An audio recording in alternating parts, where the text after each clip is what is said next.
So So that's saying you think he had some feelings for her. He admired her in some kind of way.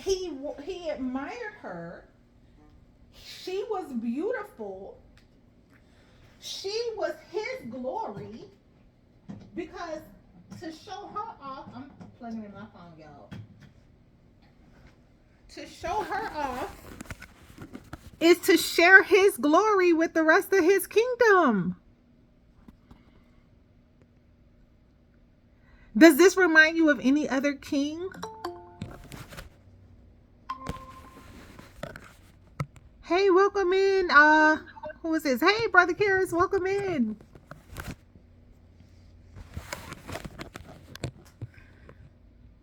Can we think of any other any other king, and an example from the scriptures of how a king is glorified by the beauty of his queen?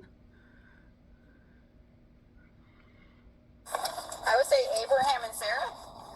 Oh, that's a good one. I wasn't even thinking about that one, Sister Patea, but that is a really, really good example. Where else? Where else do we see a king glorified by the beauty of his queen? Bathsheba and Sol- um, Bathsheba and help me out. Well, Bathsheba. Well, and Bathsheba's beauty got David into trouble, but she was really right, another man's queen. She was another right. man's queen before David was enraptured with her beauty. Mm-hmm. What about what about the king of Israel, Yahuwah himself? Oh, us. Us. Not yeah, rejecting the king. Yes. How many of Yeah. you have heard the description of Israel, the perfection of beauty? Have you ever heard that before? Did you know that that's what Israel's identity is in the scripture, and how Israel was known? The nation was known as the perfection of beauty. So picture this: the nation is the bride, the queen of the kingdom, and in her lawfulness, in her obedience, in her glorification of the king, she was the perfection of beauty. So I just want to share that parallel with how a king has every right to receive glory based on the beauty of his queen. This is how the Most High designed his own kingdom. He made his bride beautiful. Even when you think about the promises of the redemption, he says, I will make you clean. I will sprinkle you with water. I will restore you to your former estate. Can y'all not see that a restoration to the throne? This is a king talking to his queen in these prophecies that we talk about. Am I the only one seeing it here, or do I sound like a mad woman? I need to hear from y'all. I can see it. Understand what you're saying. You're right. The parallel between Israel as the bride and how disobedient Israel was and disrespectful to the king. Exactly. Mm-hmm. Israel was just like Vashti. Vashti, in her beauty and in her access and in her pleasure and her enjoyment of the resources of the kingdom, she forgot whose kingdom it was. Like, look at how fast she was moving. That is why I believe the scripture made the business and the distinction to say she threw her party for the women in her court in the palace that belonged to the king. Y'all know we do that in marriage, right? We get into our marriages, we get nice and snuggly and comfy in our access to our kings, and then we take over. we take over. Y'all. I'm reading the first chapter of Esther, and I'm beginning to see a world beyond our selfish, prideful beauty. When I'm listening to my brothers talk about what's happening out here in social media between men and women, I'm hearing the pride and the arrogance of women. When you're seeing the shows about bridezillas, it's the women that are the monsters. But when you read the Bible, there are 10 virgins waiting for one bridegroom. He's the star of the show. He makes us beautiful, but in our beauty, our people got caught up and forgot whose kingdom it was. So I'm continuing to read through this first chapter, and the king calls a state of emergency. And what was fascinating, what jumped out of the page at me, is said that he called the 7 princes and the wise men who had access to his presence. Let me tell you something. The scripture was very, very intentional to talk about the king's presence, because the king's presence is a resource. You can't just roll. Can anybody on this call right now get President Trump on the phone, on his cell phone? Anybody got President Trump on speed dial in your favorite 5? Nope. Why not?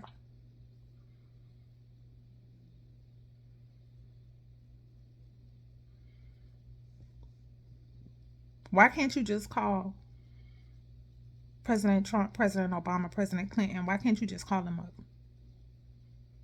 Why can't anyone on this call right now call them up? But we don't have authority. We don't have access. Access, that's right. We don't have access.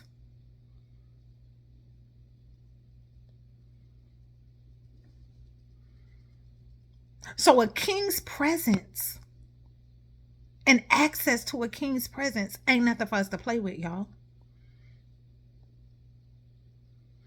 I'm speaking primarily to the women, but this goes for men too when it comes to working and operating with other dignitaries. Everybody ain't got access to dignitaries, y'all. We grew up not only post-slavery, which I'm really hesitant to say post-slavery because we were born into a form of slavery. We were born into something called a democracy, a bastardization of what the kingdom is. And we don't understand protocol for real. Did any of y'all come from a church that tried to teach black folks some protocol? I did. AME tried to teach you some protocol. So, Yes, they did. So what do you White remember? gloves. What you remember about protocol? Look, they knew where the pastor sat. They knew where the first lady sat. They knew where the deacon sat, when the bishop was there. They knew how the bishop would walk in with the pastor. Oh, they knew it all. Now, what if you call yourself coming up in and you was gonna sit on the front row as a guest, or as like a regular visitor, not someone who was invited by the head pastor and his wife? Oh, those ushers would be there to usher you to another place. Come here, sweetie. Come here. Right. We got this for you. Right. We got this. Right. But what do we do when somebody try to tell us, no, you're not supposed to sit there? What do we do in the environment of chaos we were born into? You can't tell me what to do. You can't tell me what to do. You can't tell me what to do. But guess what happened if your behind went right over there to the what's the address of the White House, Brother Karras? you come rolling up on the White House, call yourself ringing the front door. What's gonna happen to your behind? 1600 Pennsylvania, you will not be able to show up there on your ways. You don't have access. So one of the things that I want to emphasize to women about our men is that becoming the queen gives us access to the king. Access. And what I want the brothers, I want y'all to understand your presence is a resource. Brothers, when y'all detect a threat to your life, liberty, or your woman, how do y'all show up?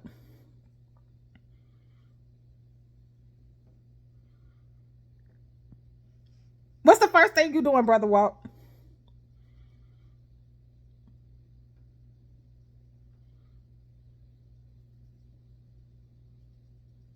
You muted, Brother Walt. How are you responding when you detect a threat to your money, your woman, your house, your stuff? If I was telling you, you just sitting in the background, like, I ain't doing nothing. Brother Walt got something to say. Brother Walt got something to say. Brother Walt might be driving. You wanna take a stab at that one? I know Brother Garth is driving as well. I know if we had that Crimson Lion on here, he had plenty to say. Plenty to say. Rebel let you know. Rebel let you know. I'm standing up for mine. He swatting paw. He roaring. He going off. He pouncing on some stuff.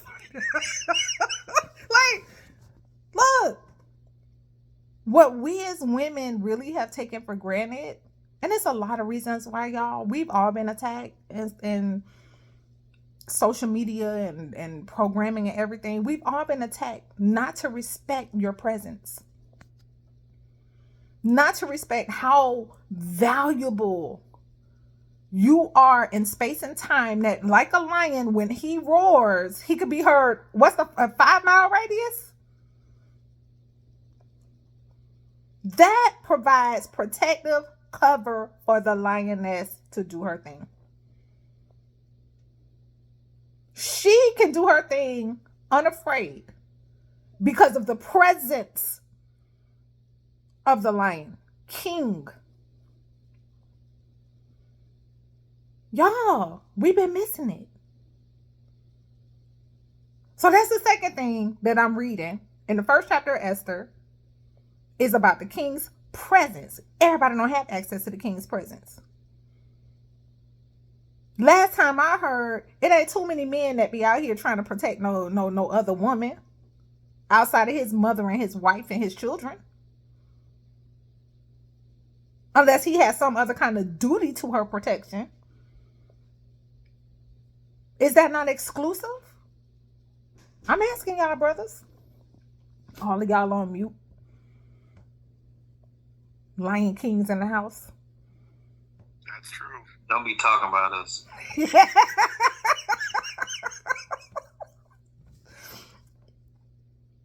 Am I missing the mark here at all? Y'all know y'all can always call me out or challenge me. If I'm missing it, y'all tell me, please.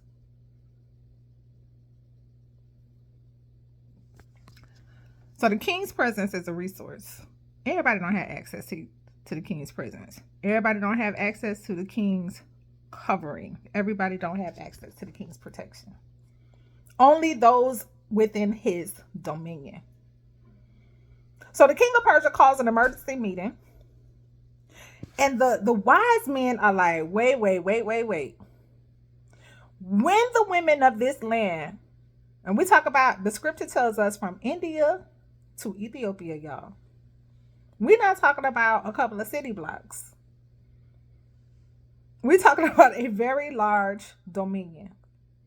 They say all of the women will begin to despise their husbands. So I want to have a moment of, just real authenticity here and transparency with y'all, that I had a problem with that while I was reading it. I had a problem because I was like, well, why would all of the women, why would all of the women despise their husbands because Vashti showed out? Anybody wanna take a stab at that one? Why would all of the women from India to Ethiopia despise their husbands because of one woman? Because it just takes one. It just takes one to turn the whole nation out of order. Well, it's because she's in the second, if you think about it in ranking, she's like the second highest office behind the king. So if the second highest office in the land disrespected the highest office, then that would just trickle down. Because they're like, wait a second, she's a woman, she's in the second most powerful position in the whole nation, and she pretty much told the highest office no. That means I will have the authority in my own house to say no. Exactly.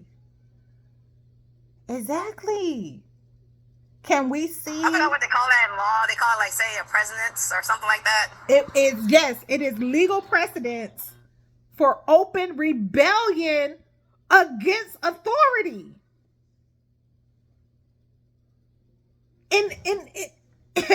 In our modern situation, it would be considered sedition against the government. That would be, under the Constitution of the United States, that would be considered a high crime that is worthy of impeachment. That's how serious this was. So I continue to read, y'all.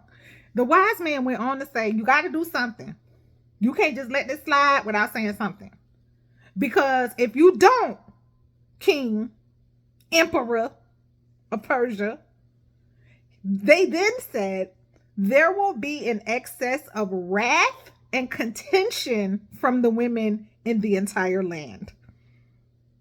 Now that made me feel some type of way. I'm going to pause before I tell y'all how that made me feel. Because I didn't appreciate that.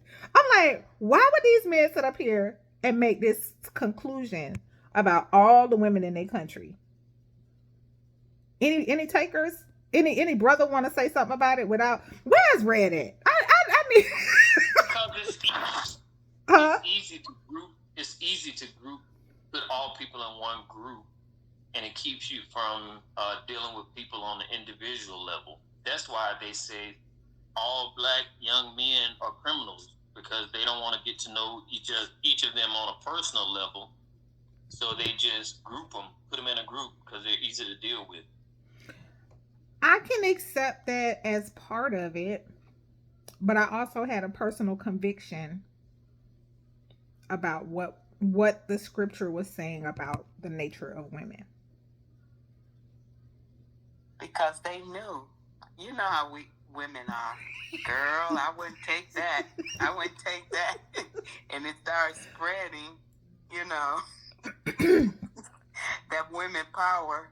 I wouldn't take, so they knew. We something else.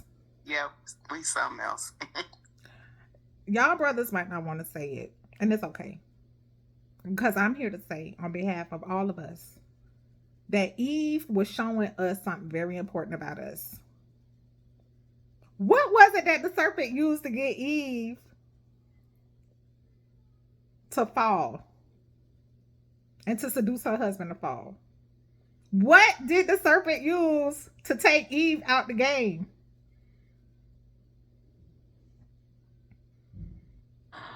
It just took somebody just talking to her.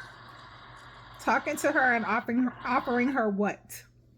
Power and authority. Power and authority. Y'all, on behalf of all of the women of planet Earth, I am here to declare and to confess we want power. And we cannot stand being under the authority of our men, because it limits us in our power. And it is something that if we are not conscientiously aware of and doing something about, we will find ways to pick a fight to get us some power. That was the nature of Eve. That is our nature.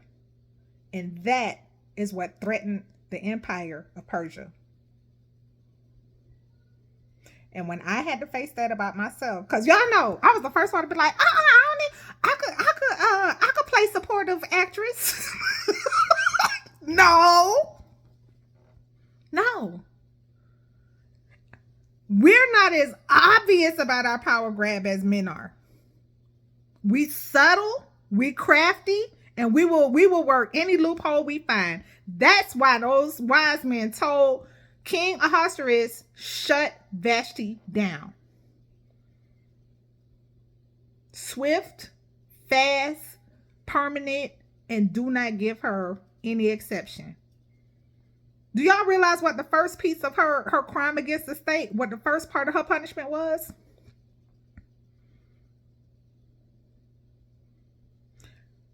Queen Vashti shall no longer have access to the king's presence. That was the first part of her sentence, y'all.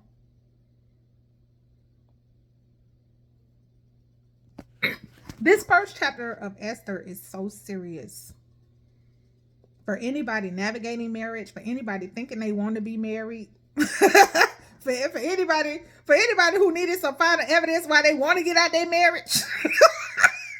Look, the king is the king, period. Does the king have to honor the queen? Yes. Does the king need to love the queen? Yes. Does the king need to provide for the queen? Yes. Does the king need to protect her? All that. Now, we ain't talking about the king's responsibility tonight. We're talking about how one queen taught us everything we needed to know about sitting our behinds down and getting ourselves in order according to the kingdom design that was set up from the beginning. Because everything that's on earth is a mirror image of the kingdom that was set up in heaven. This is how the Most High get down. He made our nation the queen. And then when other nations saw our beauty, other nations saw our prosperity, other nations saw our fatness, we started thinking it was us. We started thinking all of our splendor and our beauty and our pleasantness and our fatness came from us. We started believing we was the source. And we turned our back on the king. Like, this is literally the whole story of the Bible. And he's emphasizing this thing so much. He gives us another witness through the king's mother, King Lemuel's mother. How many times have we sat up here and we learned Proverbs 31? How many sermons on Mother's Day did you sit through about the Proverbs 31 virtuous woman? How many times were you taught about this woman, but nobody took the time to tell you that this was the king's mother and her instruction to a king about women? And one of the first things the king mother said to the king, what did she say to her son about women? Before she described the virtuous woman. Any takers?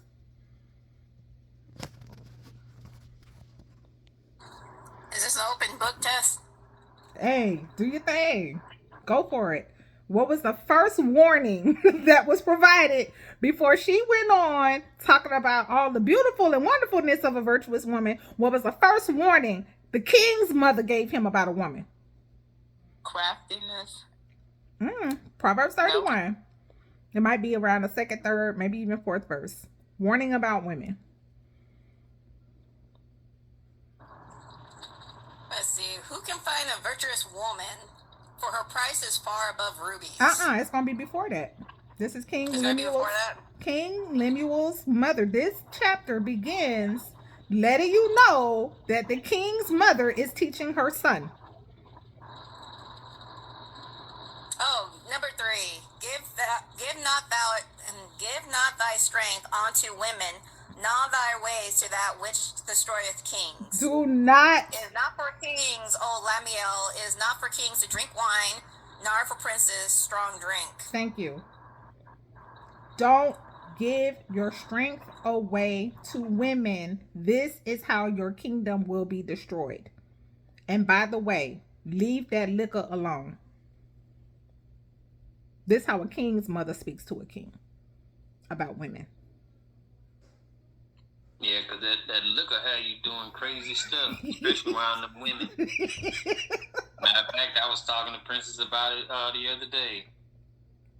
I said, no, I can't do that around you. I have to keep my mind right. Because you've been not that you're a bad person, but like I told you, I have to be looking out for her. And I can't look out for her if my mind is off in la-la, happy-go-lucky land. See, that's that Lion King perspective. Cause you ain't finna get you and your queen snuck. Absolutely not. Y'all. I mean, am I, y'all so quiet tonight, y'all. I mean, like, am I pissing anybody off? Am I wrong? Are you ready to prove me wrong? Like, because I'm just sharing y'all my personal convictions. I agree with you. I agree with you. And that's why I said that the danger to married women and single women. It's like, it's not that there's men did not put a glass ceiling on, like, wages or anything else. Women put that in place. And I've always been like that, even when I was a young child. I never got along with other girls or other teenage girls and women. I could count like probably on one hand how many like really close female friends I actually have. Because it's they become very backstabbing, jealous, envy. I'm with you, Sister Fatea. And here's the other thing too. And I've always noticed this wherever I worked, is that men can hate each other. They can hate each other, but somehow still have enough respect for each other to be like, hey, well, I'm at work and we need to trust each other to do something. We're going to get it done, regardless if we don't like each other. Women, on the other hand, no. You can end up having a mediation, say like, yeah, it's water under the bridge. No, it ain't. They are still coming after you 10 years later. That's the truth. I call it the Hey, I'm a woman, I'll say it. 90% of women I can't stand. Right. Those are facts. I call it the Cinderella complex, because we always have to be, we were conditioned that we had to be better than each other. And boys, men, they go play the game. But we was taught to compete. And now the first book of Esther is revealing the root cause. The first book of the Bible was revealing the root cause. King Lemuel's mother was revealing the root cause. We want power. We want control. We want to dominate. And if you leave us unchecked, we are taking Mandoras. We are.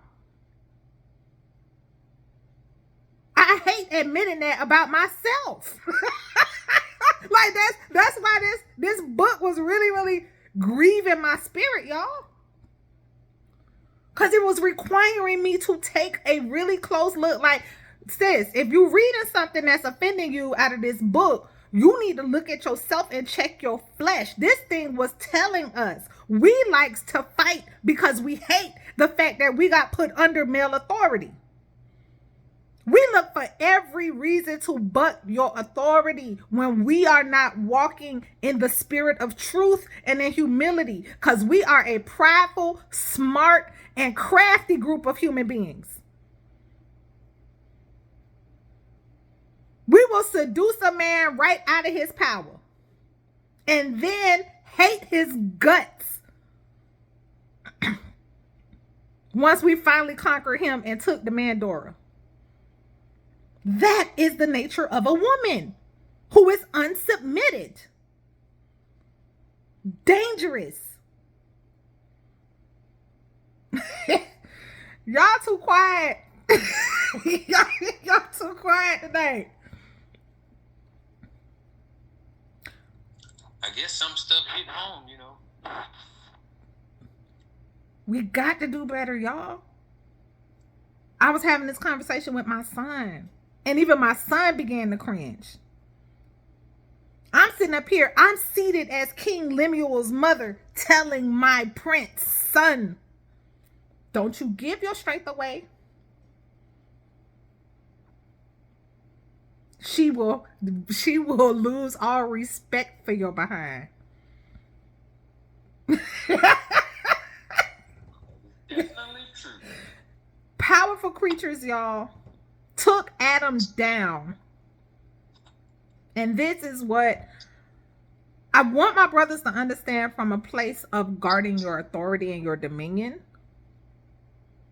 but also respecting her for the power that she brings to your kingdom when she's in cooperation with you.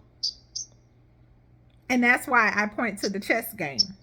Because the chess game showing you the baddest piece on that game is the queen. But her whole job is to defend the king and the kingdom that they share together. Which, according to the book of Esther, is his anyways. So that's been the biblical journey that led to this rant. Sister Stephanie, you real quiet, sis. I know this is your first time to the living room. We welcome you here, you family. Thank you. Now I'm listening, and I like you on the meat. What do you call it? The meat slicer. You on the meat slicer?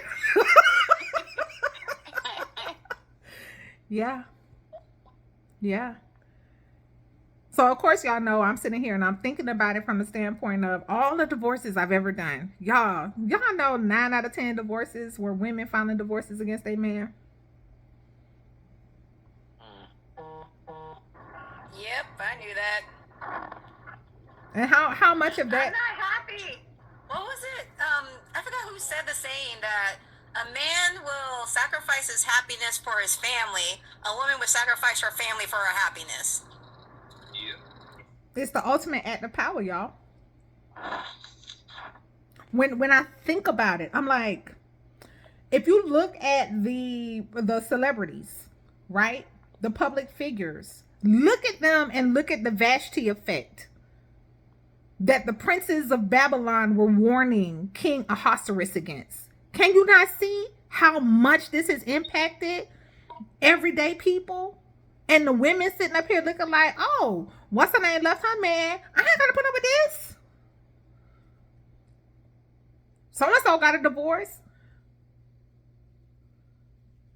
Oh, she finally left that good for nothing, blah, blah, blah, blah, blah. I ain't got to put up with this no more. I could, look, even Tyler Perry was participating in the nonsense. I could do bad all by myself.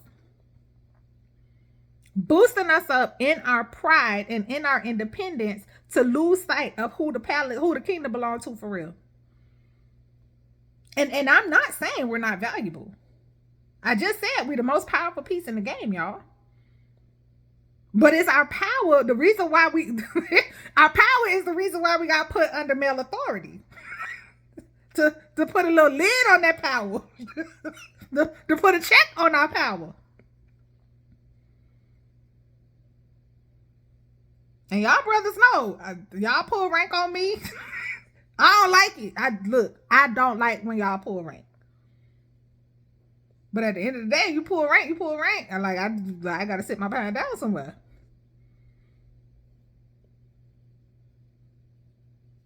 I have learned from how my daddy used to move with my mama. My daddy used to pull rank on my mom. My mom, she ain't buck rank. She would talk her trash, but she did not buck rank. I did learn it. I learned that much. Doc, he be at the house pulling rank on my behind. He pulls rank.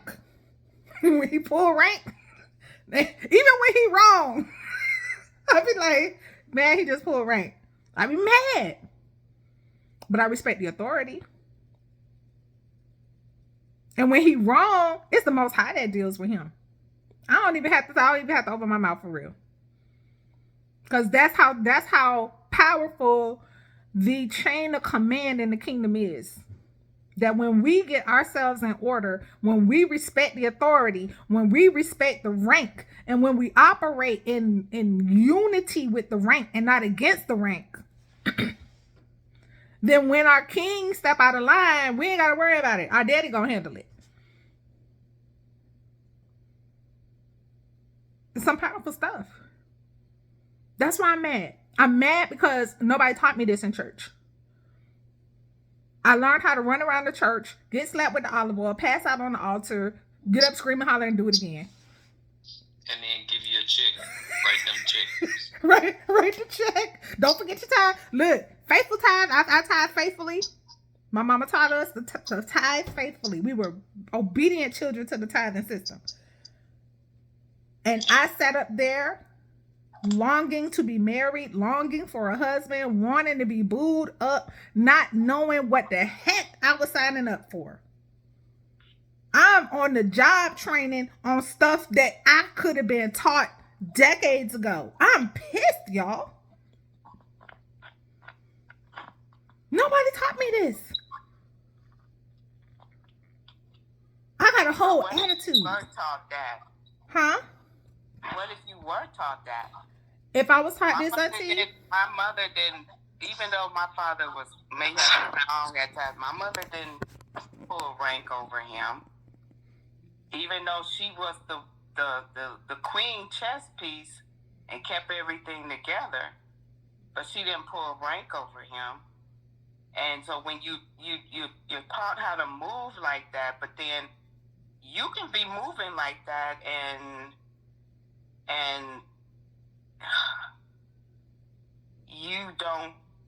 your king is not being, and I know you're saying take it to the father, but and I'm understanding that part, but there's a part where there's certain things that a queen shouldn't.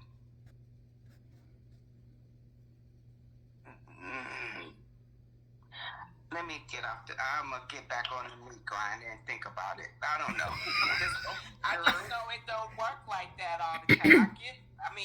It gotta go both ways, where the king is being a righteous king. We both can be wrong. The woman can be wrong at times, and the husband can, the wife. We both can be wrong. But then when you have the abusive, what they want to call the narcissistic, or the person that really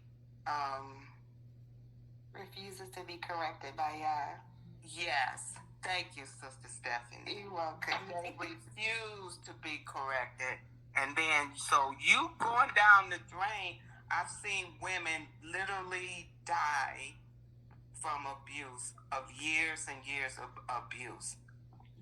Well, for that one of the things you're missing, because this is one thing that I've been learning about, I'm watching Chinese historical pieces, is that usually you actually had your family's backing, even if you were under your husband's household. So if sometimes he wasn't doing right by you, it was easy for you to kind of talk to your own dad about it, because there was other stipulations. So you technically still had connections to your own family, but we don't have that anymore. Yeah. So there's ways for reconciliation or recourse for you if they ever came to that. And some nations actually still practice that. Yeah, but I don't think any woman should deal with abuse.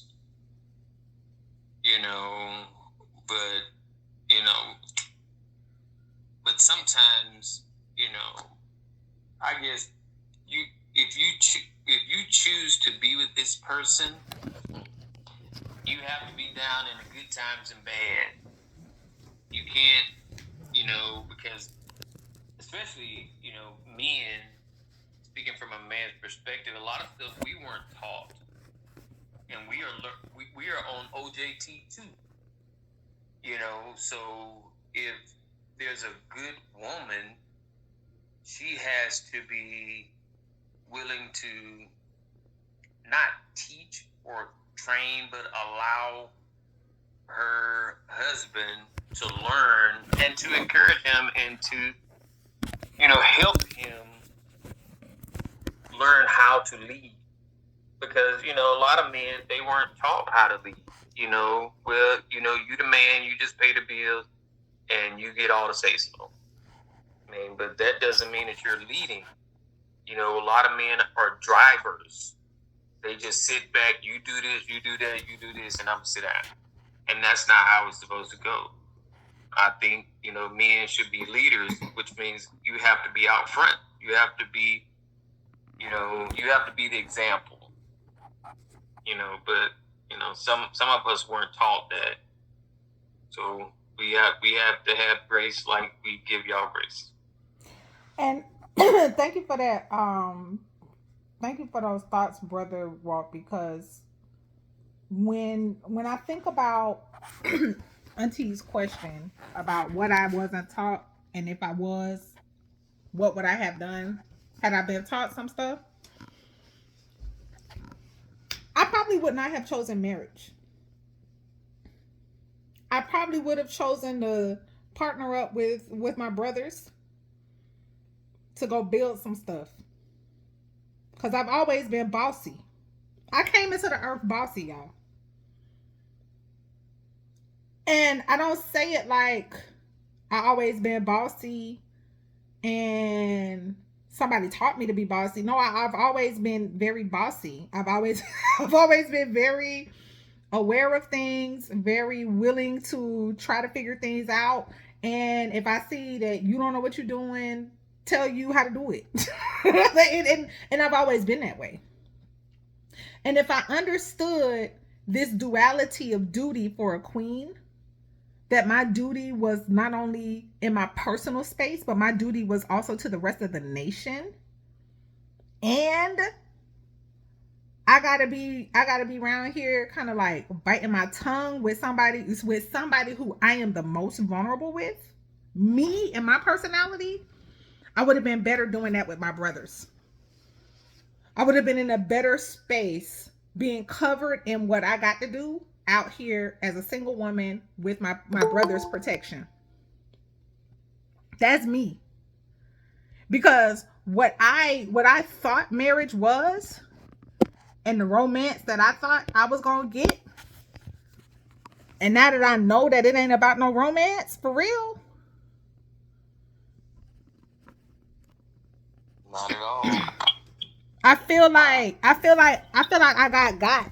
Like I feel like I feel like I got set up, and I feel like okay. I feel like I got trapped. Because if I had known better, I would have chosen to go be bossy and just serve this bossiness to the world. I recognize that I still need male partnership and male protection. I believe in that with everything that's in me, y'all. But like I said, I came into this earth with 3 brothers.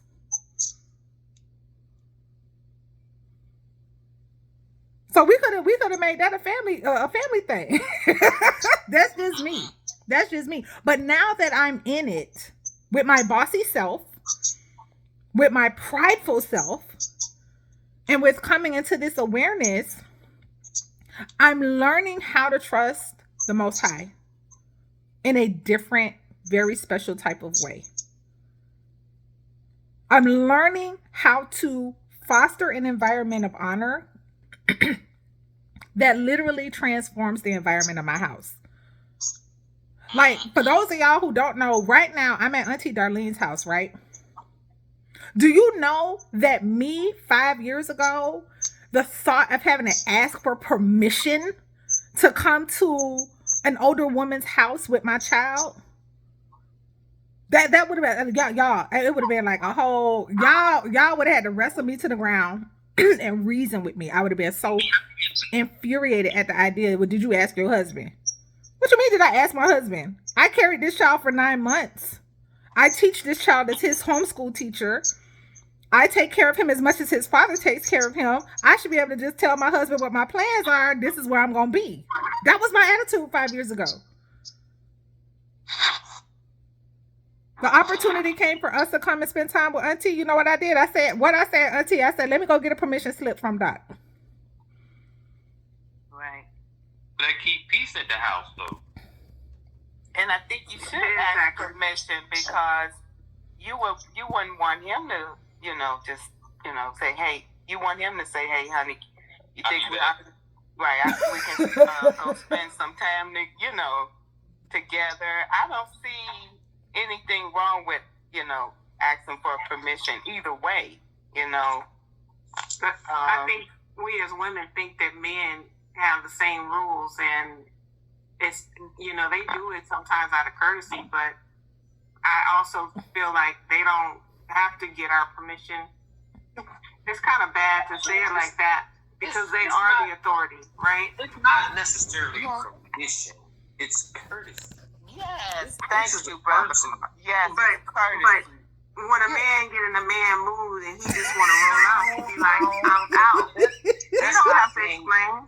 No, that's not being. Listen, hold on. I'm not asking for an argument. I'm just making a comment because I understand that there are certain behaviors that men just naturally have that, you know, to assert their authority, you know, especially in regards to a woman, and it's not nothing that you can justify or understand or even recognize when you're doing it because you're just acting out of you know, you're being mannish. There you go. The thing is that those men haven't been taught to lead. They are drivers. Because as a leader, you lead by example. And if you need to show some kindness to the person that you've chosen to be with the rest of your earthly life, if you want this type of treatment, you have to give this type of treatment. You can't just demand it and do whatever you want. How is that right? Who does that? Sometimes you don't know. That's leadership. But what I'm saying is that is not acceptable.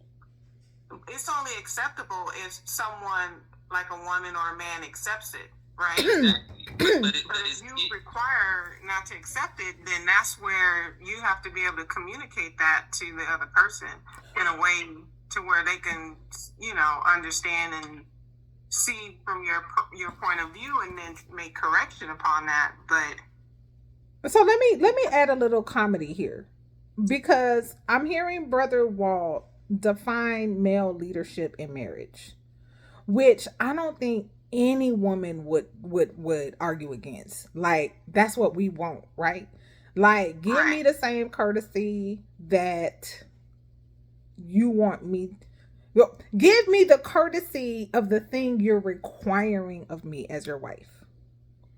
Because the difference is that the male authority is requiring the wife, hey, I need you to check in. When you get where you got to go, I need to know that you made it there. I need to know where you at. You know, male authority is requiring a certain level of accountability of the wife. But what Brother Walt is saying, that you're not a leader to expect your wife to do what you're not willing to do for her.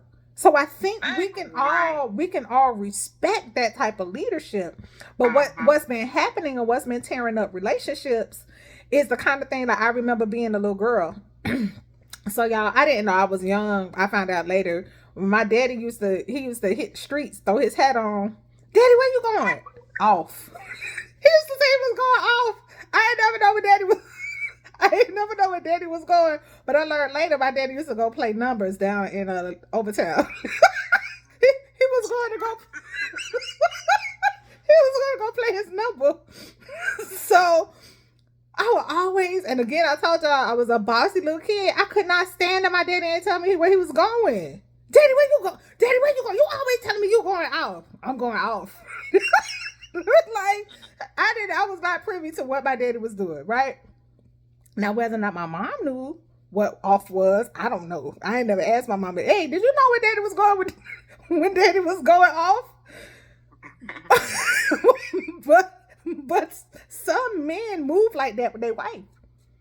And that creates a resentment because it's a pain. When you are a creature that could move independently without your man, but you choose to remain in submission to him, but he treats you like that, that's heartbreaking.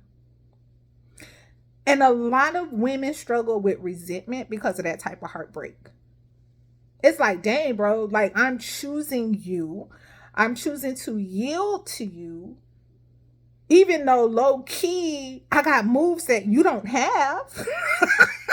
But together we're better. We're better together. Exactly. But when you move with me, like, okay, it's my way, deal with it.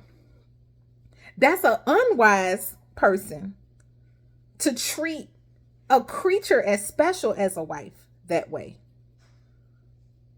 So, you know, just to directly address the question about abuse, I'm never going to tell anybody, not male nor female, because I have worked with men who catch the beat down from their wife. Nobody needs to stay in no violent mess. Y'all need to separate. Y'all need to stay in a separate situation until some restoration can take place, or if it don't, y'all need to take some next steps with some counsel and some advice and wisdom. But you do not stay in some physically violent, dangerous mess. Absolutely not. But abuse can be so mentally that it destroys you too. It can be so verbal abuse, or it don't have to be physical. It can be abuses can come in different forms. So true. Now, there is a reason for counsel. Because I'm going to tell you this. Being in a space where I talk to husbands and wives, a lot of stuff that we call mental abuse is our interpretation of something that ain't nobody even said to you. Our definition, oftentimes, of mental abuse is that you raised your voice in a moment of heated passion, and I interpreted it as you hate me. So those kind of things people need to navigate with some counsel, because some of it is real and some of it is imagined.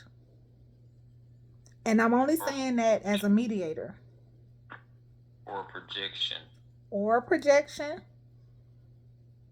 Couldn't it also be like, man, I've just lost my words. They probably right. Form of violating boundaries. There you go. Like if you set some boundaries, right, and those boundaries are being violated, then does it become abuse? Again, I think we have to navigate those kind of issues on a case-by-case basis with somebody who has wisdom. Especially women, counseling with women, because the way we're wired is different. And some of the conversations that we need to be having, they're better received from other women. When we need to be called out on our stuff, it need to come from another. It need to come from another woman.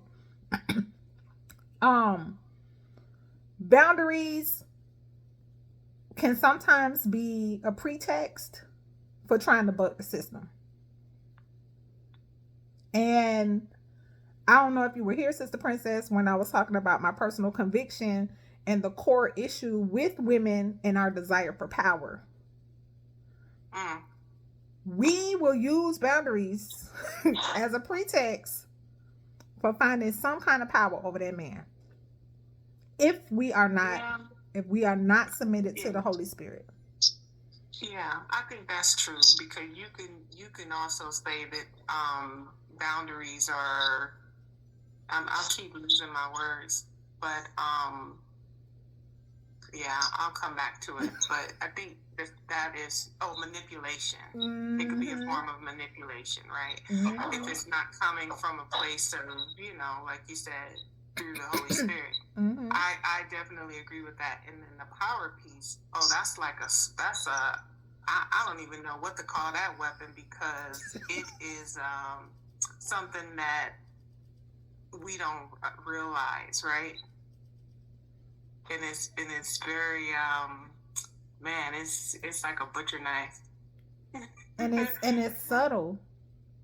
Like, yeah. So if y'all think about all the TV since 1970s, they always paint us in the picture of being loving, sacrificing, supportive. Or we have always traditionally been painted in the picture of loving.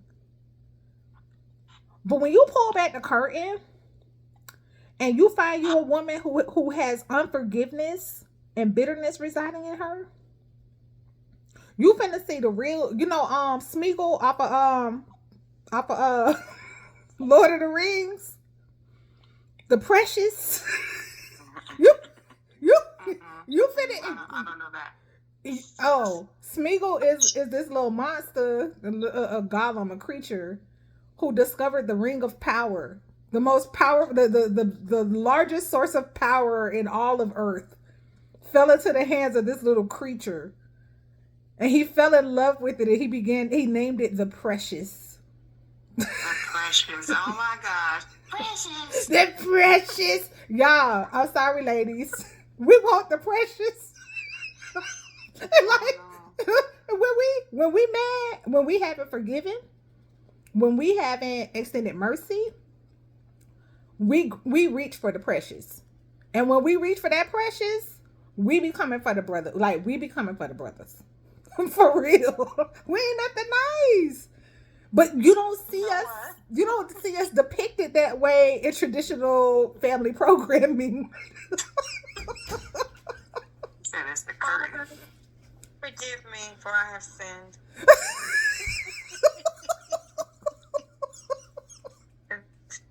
Manipulation is so subtle Yes. to women. We are something else, especially when we want our way. Yes. And sometimes you don't want to always have your way. You don't, you know. It's not that, but in a lot of situations, and it's also in the way we've seen our other women in our lives, like the women in my family. They have we tout and stick out our chest. Oh, my grandmother didn't take this, and my mother didn't take that, and yeah, they were strong women. Were they? Or were they rebellious women? Were they women, of course, and then they became rebellious because the men that they chose or the men that they had in their lives didn't stand up and be the men and protect them and provide, and you know what I'm saying? So now this is what a young girl like me is growing up looking at. Like, granddaddy was alcoholic, and granddaddy did not bring that money home. Granddaddy was in the lounges, buying drinks for everybody on payday. So Annie was upset because she got 11 mouths to feed. Annie had to get up and say, "Hey, mister," and she say it to this day. "Hey, mister, is you crazy? What's wrong with you? Because you forgot about these 11 mouths up in this house." So mama had to work 2 jobs. Mama had to stand on her feet. Mama had to leave the older kids with the younger kids so she can go work and bring the money home because granddaddy out there drunk. So what do you do in those situations? This is what I had posed a question to my cousins and my sisters. Were we taught the wrong way?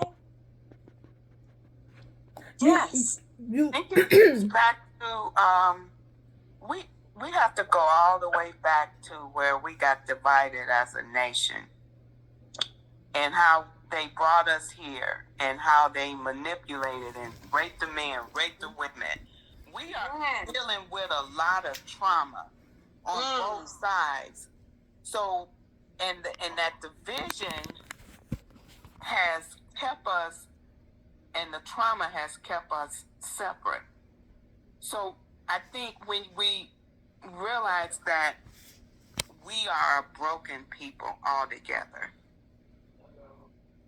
it can bring some things in perspective, because the word says, "Wives, obey your husband," but it also say, "Husband, treat your wives as Yeshua treated the church."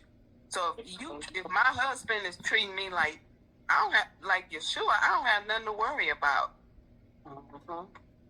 So I think that we are just a broken people altogether on both sides, and we do. I think when the men raise up and they, under Yahuwah, and they become, and then the women will follow.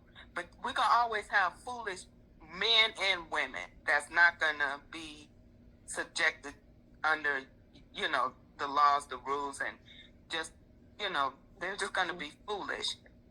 But because I've seen my mother maneuver through my father in a loving, kind way. Now, the one thing she didn't do is let him physically abuse her. But she knew how to get around and they loved each other. Now, my father would say him up on the weekends, his brothers. I grew up with all men in my house, boys and men. And my dad, my brother and his brothers would say, we going to check a trap. So you know what that means. They going out to drink and play around. My mother was quiet. She stayed home. But I knew my mom loved my dad, and I knew my dad loved my mom, but they were both come from broken homes.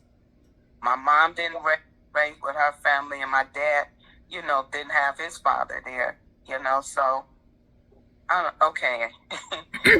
But isn't it choices that we have to, you know what I'm saying? Like, I've seen the trauma. I seen the hurt, the crying and the pain and all of that.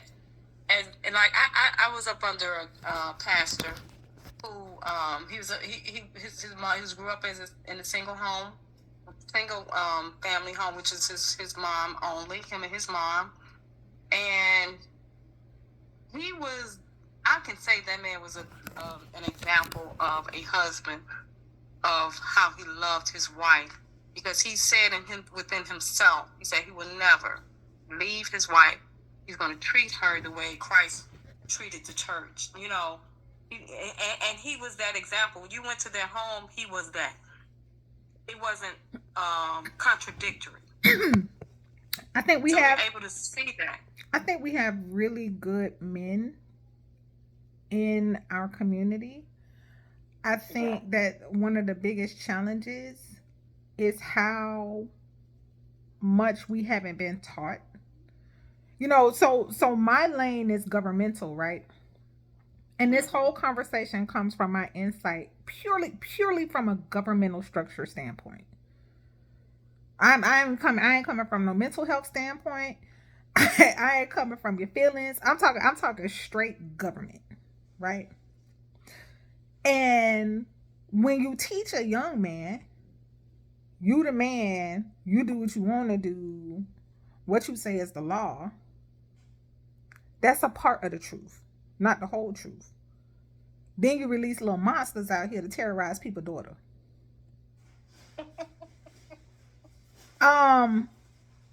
Part of the reason why, particularly in this season, I'm pressing so hard on these topics is because, for those of you who don't know, I've already arranged for my son's bride.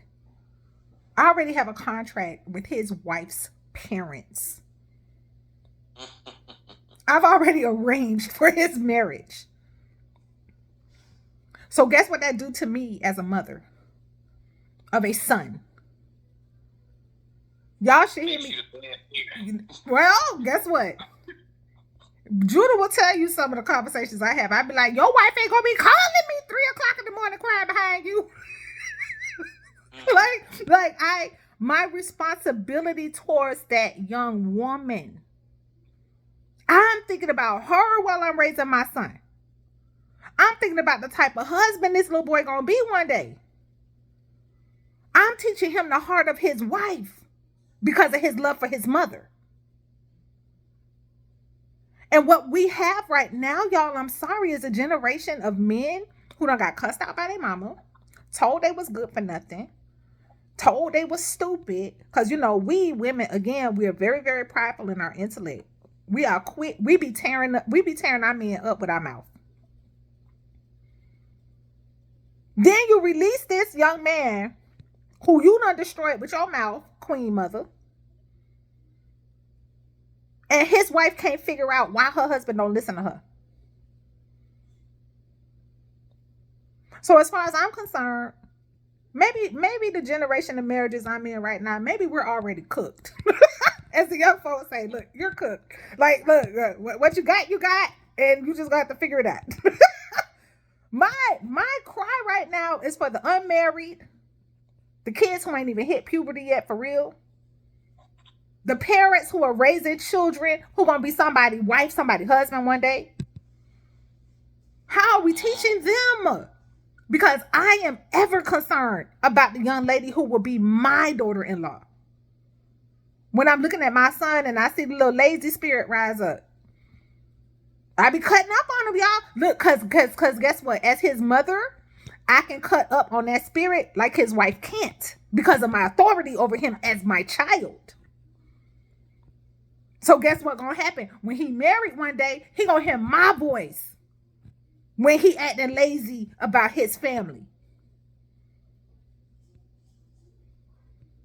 That's our responsibility. If I had daughters, I would imagine I would be the same way. You know, I got some boos out here, some young women who I do life with. And I talk to them real raw, y'all. Cause I'm like, listen, I wish my aunties and them had these conversations with me. What you described, Sister LaShonda, sounds so much like my own family. My grandma was married to an alcoholic. And he was known to have plenty other women out there in them streets. While my grandma had 7 head of kids at the house. 6 of them was girls. Do you know what example my aunties was for me? Every one of them, except for my mother, married and divorced. And they physically big, like tall and big. Like I'm from a family of Amazons. Like y'all look like y'all be beating up men. You know how hard this is for me? What? Why are you crazy? Well, I do have a question about that because my family dynamic was different. So my mom was in a domestic violence situation, and that's why she ended up leaving my dad for it. But then she pretty much gave me and my sister the spill of, oh, you need to make sure you have your own. Don't depend on no man. All men are dogs and everything. But here's the thing though. She said we didn't have a place to come back to both me and my sister. My brothers always had a home to come back to. And she would bend over backwards to take care of them. Interesting. Yeah. That's the majority of a lot of black homes. A lot of them. Yeah, I got kicked out before the oldest son got kicked out. And he was 15 months older than me. It's like, but I'm the one that was going to school full time. I was the one working full time. Him, he was just staying in his room playing video games and watching TV. And she's like, I can't afford to keep all of you. And I'm like, wait, what about the bum that's upstairs that doesn't do anything? I'm like, I'm already paying you and helping you pay for bills. Do you need me to increase it or something? And nope, that wasn't enough. It's like, nope, you gotta get out of my house. Same with my sister. It's like, before my sister, she was already about to get a C3 at college. She had her dorm done and everything. So my mom did it about almost the same time. Like, nope, you don't have a home to come back to either. Like, you better just make it. That's cold-blooded. People looked at me weird. People looked at me weird when I said, like, no, I will live in my car first and go to the Y to get cleaned up and then ever go back to my mom's house. And people are like, oh, don't think like that with your mom and all that stuff. Because people always ask me, like, well, you only have one mom. Why did you go no contact? And I'm like, you guys make it sound like children go no contact with their parents just for the smallest reasons, when that's not even the case. There's more to the story, but that's literally how I was raised, and I had to like change my mindset about that. Because my problem was hyper independent. It was like I wasn't just like throwing men out; I was throwing everybody out. I'm like, I guess I couldn't. I only have me. Yep. I think mothers can be a hindrance to their sons by over protecting them and letting them over nurturing. Over for dear life. Right. Yeah, because my uncle, who is 70-some years old, he still lives with my grandmother. Stop. Yeah. Have been married, and still married, to be honest. Wow.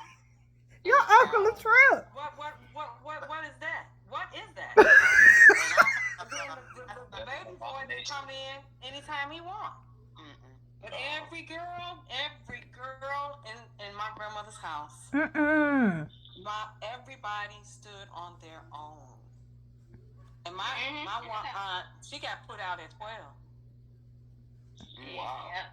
But no, that's pretty much how my mom was. It's like my brother brought. My brother would bring home a new girlfriend each week, and she would be just so nice and fine with them. It got to the point where I couldn't even remember their names. There's some of them that actually came up to me and be like, "Oh, remember I dated your brother?" I'm like, "I don't even know who you are." That's how frequent he was doing it. But the thing about it, she was okay with that. But oh, God forbid if my sister did that. Me, I wasn't really in a dating scene, but she kept trying to push me into one. So when I first even started dating someone, she's like, "Oh, you have a man now." I'm like, "I've been seeing him for 2 weeks." Well, that means you can get out of my house. He can help support you. Right. But you know what? I don't understand because I felt my mother was wonderful. My mother, but anyway, it's something about the boys and the mothers that they have more. Because I can tell, I call myself the black sheep of the family, but I don't know what it is with mothers and the boys, but I wanted my sons to, my job was to teach them how to survive in this world. And so I had to do some really harsh things, like give away brand new bikes because you didn't go to the place you were supposed to go. Say no to a lot of things, and now they tell me thank you, even though they messed up because the father wasn't there. But now they understand why they can take care of themselves. They don't, because I'm like, my job is, if I died today, there was sometimes I had to say, act like I'm dead. Because if I was dead, you would go get yourself out of whatever situation you're in. Mm-hmm. Yeah, but it was that I didn't want them to be dependent. Right. Yeah. So my mother, we have, it's 3 girls and 1 boy. I'm the oldest sister, then my brother, then my baby sister, and my brother. My mother, when we were teenagers, we would try and, make sure he was taken care of. That's my little brother. My mother had to stop us. We would take our little check and buy him stuff. My mother said, "No, don't buy him another thing in this house. He has to learn how to swim. You are," she told us, that you are being a handicap to him. He has to grow up to be a man, and he shouldn't be dependent on a girl or a young woman to do anything for him. That is right on the pulse of where I'm hoping to encourage other women about our authority over our children. We can't wait until we get married and want to teach our husband the way we have opportunities to teach children. These children are going to become sexual beings. We already know this, right? How are we preparing them? Because I have more power over a future husband and how he honors his wife and how he protects her and how he gives his life for her based on the way I nurture and foster his love for me and his honor for me and his sensitivity to when I have something to say. And if we're doing a good job or a more intentional job with our sons and our nephews, then I think that's our part right now. Because we inherited some mess, y'all. And don't none of us know what we doing. And ain't nobody sat down and taught us for real. We out here on the job training. OJT. But no, what you're saying, if the men are in order, the women will start falling in line. Because I'll say it, it did take several years for me to finally submit to my husband, but I told him going in the gate, like, "Hey, I'm messed up. It's like, I don't know how to be a woman or be a wife or be dependent on you and everything else. But if you give me the chance, I'll keep working on it. Yeah. And the thing about it is like, I would never ask for a better husband. It's like, I have a great covering. He supports me. He encourages me. It's like, I listen to him. Well, sometimes he's like, he has to put his foot down and tell me to go sit down somewhere. but Hold up and have it. But the thing about it is, when a man is actually in his rightful role and authority and actually living that and showing it through his actions, women start blossoming because they're now like, hey, I'm in a secure, safe area where I can just be me. Yes. I just saw that on YouTube. And it was like just a little snippet or something. And it said, men, when that woman can come to you and lay her head on your shoulder from, after she's been out, in the work field and being beat up and throwing up, she can come home and lay down upon your chest. The guy said that you can, and she feels secure in that, you're going to have the most beautiful, soft, loving woman that you could ever ask for. And I was like, whoa, that's true. Yeah. Look at what our enemy did. Look at what I also saw that in a TV show for it too, where like an elderly woman, when the guy got into arranged marriage, and he was like, I don't know why she's scared of me and not speaking up and doing all this stuff. And the elderly woman pulled him to his side because he was trying to buy her like new dresses, and she was like, no, I've been working with her. She's like, if you give her security and you're gentle with her and you give a listening ear and you support her, she's like, in time, she's going to become the most beautiful blossom for you. And these are the things that our enemies know about our power. In order to take our whole family out, they targeted us, our tenderness, and our power. We hold the key over sons and husbands. And they have targeted us with heartbreak, regret, romance, pipe dreams, and la la la, to cause us to blow up our own house.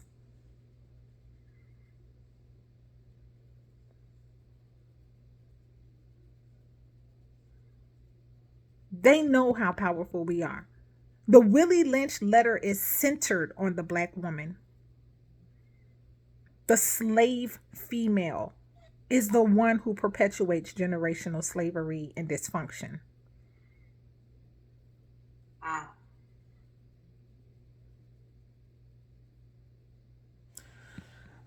Y'all, y'all came through tonight. Look.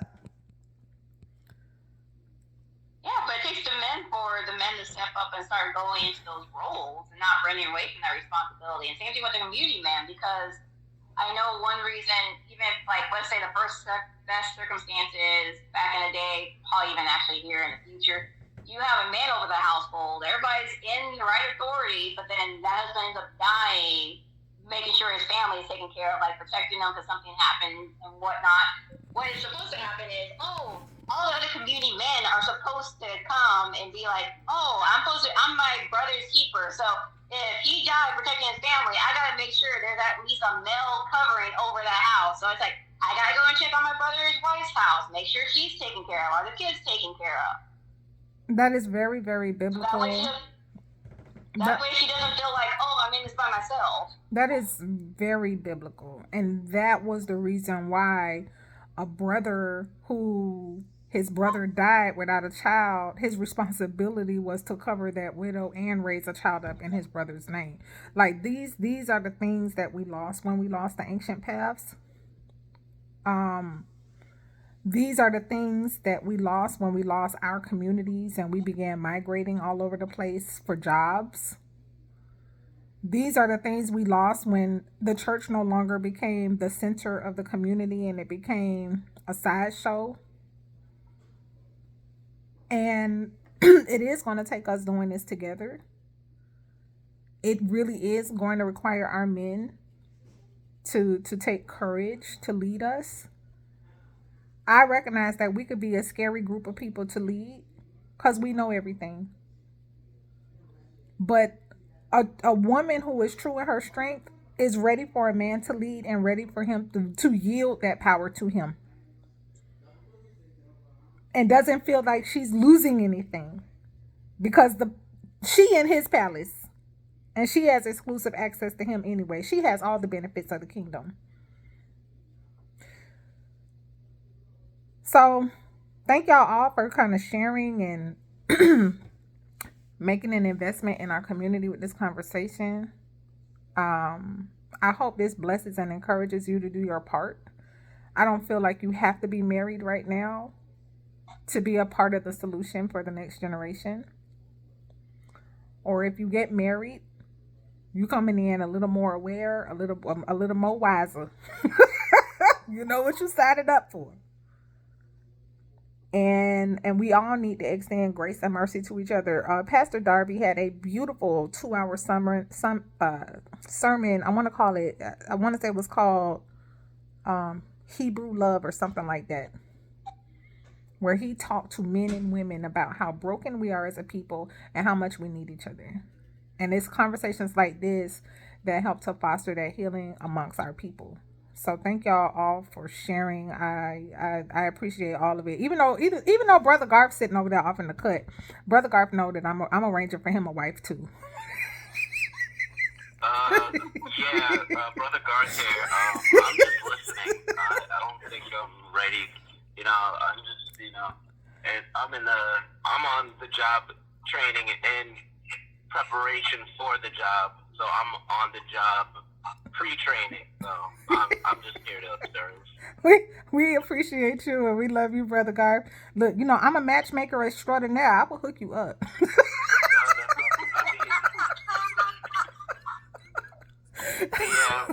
When the season's right. I don't think the season's right. So. No.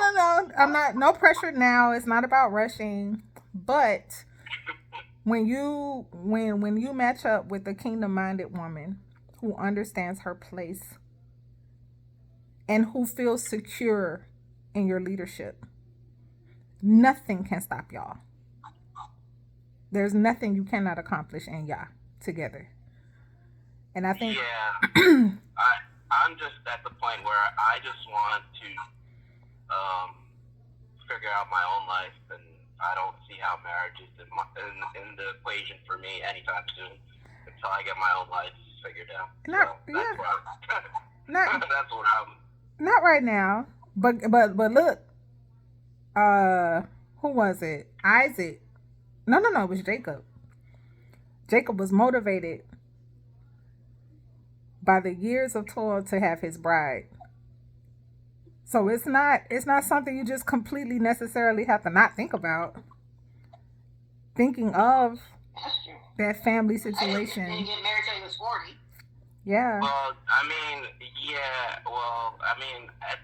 that's the thing. It's like I'm 35 now, and I'm learning to just,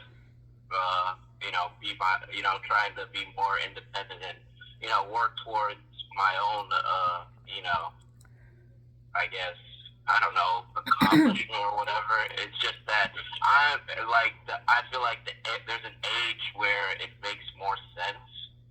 But then again, that's like maybe the culture here. But I feel like I'm basically like 35, and like I just want independence for myself. I'm really not concerned with Brother Garth getting married or starting a family at this point, because I don't think I'm ready. So, Brother Garth, and I don't know. And by the time, if I am ready, will I be too old or no? Brother Garth, y'all, right? Brother Garth, right now. 48 and 40. Yes. I'm getting older. I can't speak to you right now. Brother Garth, your mango is still green. Y'all brothers hit 40 and your mango be just turning that golden red color. You just turning ripe at 40. For real. 40? Yeah, 40's the new 20, I guess. No, not for men. For men, y'all mangoes start turning golden red around 40.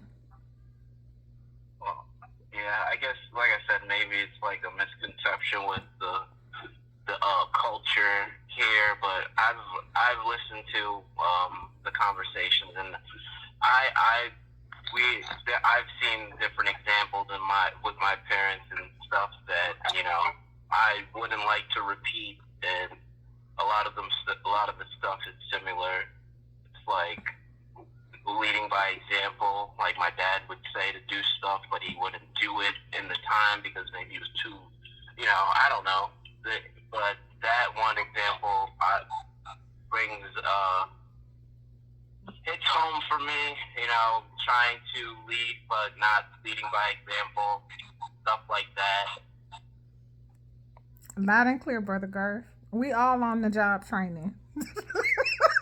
But just like self-sufficiency and being able to be responsible. That's what I'm worried about. Not if I'm at that level to have a family, then so be it. But I mean, whatever. As a single person, I'm just worried about what the Most High wants me to do, all while developing myself so I can serve the community, not really have a family right now. Serving the community is going to be putting my name on the short list for being your kid's godmother. That's serving your community. One part. That's one part. I got to make the short list, Brother Garth. But So when does a man decide he'll just be like Paul and be like, I'll just serve? we're gonna talk about that on another episode, because I think you and Brother Red will be able to lead that conversation. But I don't know. You just went out. You said as soon as you said we'll discuss this on a different episode. What was that? You and Brother Red y'all can run point on that conversation, and let's let the community chime in on your responsibility to us as our Lion Kings. So y'all, I hope this blessed and encourage y'all. I hope that this inspires and motivates you to love different or better or more deeply or more intentionally. I appreciate y'all, allowing me to be myself and to share my own convictions and flesh cutting. And I'm always hoping and praying that this is doing what it's supposed to do, because it's quite embarrassing and painful to be in my seat. But I'm here for it. So I thought you enjoyed this, Sister Shar. That was your passion. No. I just got fired from being a lawyer for this assignment to families and marriage and community.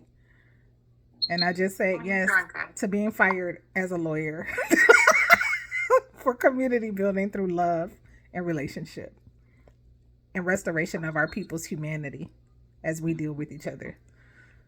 So thank y'all for being a special, special part of it. I cannot thank you enough.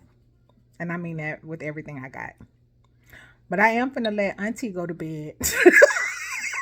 I'll keep it Auntie up. Oh, it's about 8 o'clock. Right? We partying over here. Act like we're not having it.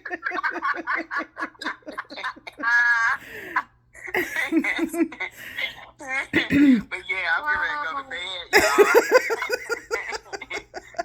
Okay. All right, y'all. Y'all be blessed and encouraged. For allowing us to be Always. Yes. You're welcome. See y'all next time. Shalom.